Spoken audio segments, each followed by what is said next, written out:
చాలామంది అంటారు, మీ యేసుక్రీస్తు 2000 సంవత్సరాల క్రిందటి వాడే కదా, 2000 సంవత్సరాలకు ముందు ఇంకా చాలామంది ఉన్నారు కదా అంటారు.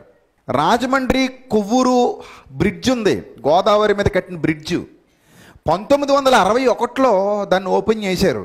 అంతకుముందు కొవ్వూరు నుంచి రాజమండ్రి రావాలన్నా, రాజమండ్రి నుంచి కొవ్వూరు పోవాలన్నా ఏ విధమైన బ్రిడ్జ్ లేదు. మరి అంతకుముందు మనుషులు లేరా అంటే బోలెడంతమంది ఉన్నారు, కానీ ఎవడు అప్పటి వరకు బ్రిడ్జికి సామర్థ్యం కలిగిన వాడు లేడు. అలాగే యేసుక్రీస్తుకు ముందు ఎవరు లేరా అంటే బోలెడంతమంది ఉన్నారు, కానీ పరలోకానికి మార్గం వేయగలిగే సమర్థుడు ఎవడు లేడు. 2000 సంవత్సరాల క్రిందట ఆయన వచ్చి పరలోకానికి మార్గం వేశాడు. ఇప్పుడు నువ్వు వచ్చి ఈ రూట్లోనే ఎందుకు వెళ్ళాలి, అంతకుముందు లేరా? అంతకుముందు ఉన్నారు, ఉండి ప్రయోజనం ఏముంది? ఎవడు రూట్ వేయలేకపోయాడు. 2000 సంవత్సరాల క్రిందట వచ్చి ఆయనే పరలోకానికి ఏం వేశాడు?